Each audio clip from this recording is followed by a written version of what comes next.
একটা বিষয়, এত ইস্যু আরজি কর থেকে শুরু করে চাকরি দুর্নীতি, শিক্ষায় দুর্নীতি, সেখানে বিধানসভার অন্দরে এবং বাইরে ধর্মীয় মেরুকরণের রাজনীতি নিয়ে আলোচনা, মানে মানুষের ক্ষতি হচ্ছে।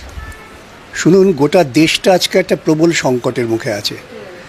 ভারতবর্ষের অর্থনীতি টিকে থাকবে কি থাকবে না সেটা নির্ধারণ হচ্ছে মাস্ক এবং ট্রাম্পের ইচ্ছার ওপরে। আলোচনা হচ্ছে না। প্রধানমন্ত্রী বসে আছেন, আমাদের বিদেশমন্ত্রী বসে আছেন, সেই সময়ে ভারতবর্ষের নাগরিকদের হাতে হাত কড়া বেঁধে, পায়ে শেকল বেঁধে পাঠিয়ে দেওয়া হচ্ছে দেশে। একটা প্রতিবাদী কণ্ঠ নেই। পাশাপাশি ছোট্ট দেশ কলম্বিয়া, তার প্রেসিডেন্ট কিন্তু ট্রাম্পকে বলেছেন আমার নাগরিককে আমি বুঝবো। মেক্সিকো, সেখানকার যিনি প্রেসিডেন্ট হয়েছেন, মহিলা প্রেসিডেন্ট, তিনিও ধমক দিয়েছেন ট্রাম্পকে। আর আমার দেশের প্রেসিডেন্ট এবং আমার দেশের প্রধানমন্ত্রী, সর্বোচ্চ ক্ষমতাধারী বিদেশমন্ত্রী, এরা সেখানে গিয়ে ট্রাম্পের কাছে অনুনয় ভিক্ষা করতে গিয়েছিলেন। এর থেকে বড় অপমান দেশের পক্ষে কিছু হতে পারে?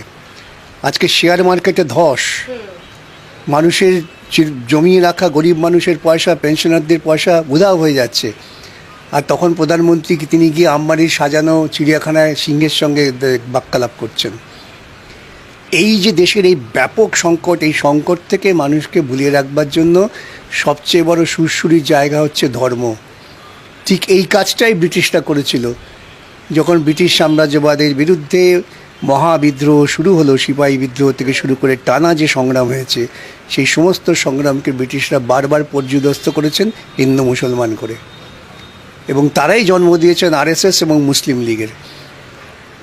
তারই অভ্যর্থ পরিণতি দেশভাগ। সুতরাং আজকে আমি বলি তো, অস্পষ্ট অভিযোগ, এই দেশের সংকটময় মুহূর্তে যারা ধর্ম করছেন তারা দেশদ্রোহী, তারা দেশের বিভাজন চান।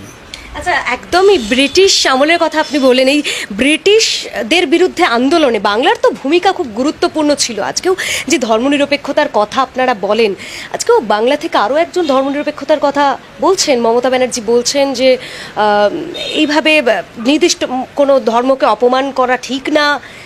একবারে বিধানসভায় দাঁড়িয়েই তিনি বলছেন যে রমজানের মাসকে বেছে নেওয়া হচ্ছে আক্রমণ করার জন্য মুসলিমদের। তো যেখানে মুখ্যমন্ত্রী অলরেডি ধর্মনিরপেক্ষতার কথা বলছেন, কাউন্টার করছে বিজেপিকে, সিপিএমের কথা মানুষ শুনবে? মানে কেনই বা শুনবে? আপনারা ছেলেবেলা থেকে একটা জিনিস শিখেছি, কে কি বলছে তা দিয়ে বিচার করে না, কে কি করছে তা দিয়ে বিচার করে। মুখে মুখে তো আমরা প্রতিদিন অনেক কিছু করতে পারি, কিন্তু কাজে কি করছে এই আজকে পশ্চিমবঙ্গের মুখ্যমন্ত্রী তিনি পরিকল্পিতভাবে ধর্মীয় বিভাজনের রাজনীতিকে লালন পালন করছেন, এবং লালন পালন করছেন বলে এটা মুখোশ রাখবার জন্য তাকে বলতে হচ্ছে যে না, আমি সব ধর্মকেই চাই। সব ধর্মকে চাই মানে এটা কি? রাষ্ট্র কোনো ধর্মের সঙ্গেই থাকবে না, সব ধর্ম কেন? এটাই তো হচ্ছে পৃষ্ঠপোষণা। সব ধর্ম বলেই সংখ্যাগরিষ্ঠ ধর্ম তারা অনেক বেশি সুযোগ পাবে, লঘু ধর্ম পাবে না, সে খ্রিস্টান হোক, ইসলাম হোক, বুদ্ধ হোক, জৈন হোক। তো রাষ্ট্র ধর্মনিরপেক্ষতা মানে হচ্ছে রাষ্ট্রের সঙ্গে ধর্মের কোনো সম্পর্ক নেই। রাষ্ট্রের দায়িত্ব কি? কোনো ব্যক্তি যদি ধর্ম আচরণ করে সেই ধর্ম আচরণকে রক্ষা করতে হবে। আজকে রাষ্ট্র উল্টো কাজ করছে। যে কাজ যোগী করছে, মোদি করছে, অমিত শাহ করছে, সেই কাজই মমতা করছে এই রাজ্যে।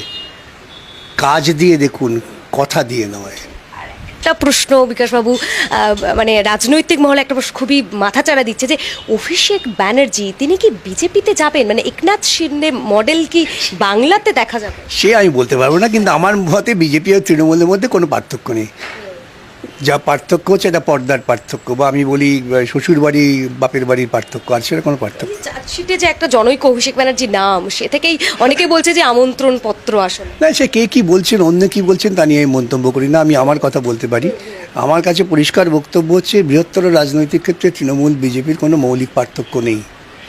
যে বিরোধটা দেখেন, এই বিরোধটা হচ্ছে যাত্রা মঞ্চের বিরোধী ছাড়া কিছু না।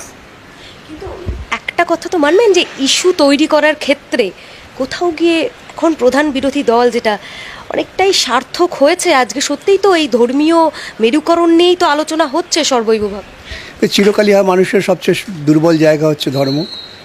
অধিকাংশ মানুষ ধর্ম কি জানেন না, তাকে ধর্ম হিসেবে চাপিয়ে দেওয়া হয়, শেখানো হয়, ভয় দেখানো হয়। ধর্মীয় এই মনুষ্য শাসন না মানলে পরে তোমার পরজন্মে ক্ষতি হবে। কী পরজন্ম কেউ জানেন না। এ ব্যাপারে আমি একটা খুব সুন্দর উদাহরণ দিতে পারি। সুনীল গঙ্গোপাধ্যায় বলেছিলেন যে আমি স্বর্গে যেতে চাই না। কেন? স্বর্গে কোনো লাইব্রেরি নেই। স্বর্গের বিবরণে উর্বশী আছে, সুন্দরী আছে, ভালো খাওয়া দাওয়া আছে, ভালো কিছু আছে, কিন্তু লাইব্রেরি আছে আমি শুনিনি, অর্থাৎ যেখানে জ্ঞান চর্চা হয় না। কিন্তু পরলোক বলে কিছু নেই, ওখানে জ্ঞান চর্চা হয় না, জ্ঞান চর্চার জায়গা এইটা। এবং জ্ঞান চর্চা যারা করেন তাদের বিরুদ্ধে সবসময় ধর্মীয় মৌলবাদীরা, সে মোদি হোক, মমতা হোক, কিংবা ইসলামপন্থী যে কোনো কেউ হোক। কিভাবে মোকাবিলা করবে বামেরা, শেষ প্রশ্ন। পরিষ্কার এতে আমাদের যুক্তিতর্ক বিজ্ঞান ভিত্তিক। আপাত দৃষ্টিতে মনে হতে পারে যে আমরা ভুল। পৃথিবীর ইতিহাসে দেখা গেছে যারা বৈজ্ঞানিক সত্য কথা বলেন সময়কালীন হিসেবে তারা চিরকই ভর্ৎসিত হয়েছেন, খুন হয়েছেন, কত উদাহরণ দেব, কিন্তু শেষ পর্যন্ত সেই বক্তব্যই গৃহীত হয়েছে। আমি সেই জন্যই বলি যে ধর্ম দিয়ে বেশি দিন সুরসুরি দিয়ে বাঁচিয়ে রাখা যায় না। মানুষের আসল ধর্ম যখন পেটের খিদে, বেকারিত্ব, শিক্ষা এই বিষয়ে মানুষের চেতনা বাড়বে, তখন সব ধর্মের ধ্বজা উড়ে যাবে, একমাত্র বামপন্থার ধ্বজাই থাকবে। বামপন্থীদের তো অগণতান্ত্রিক, দেশদ্রোহী বলে আক্রমণ করছে।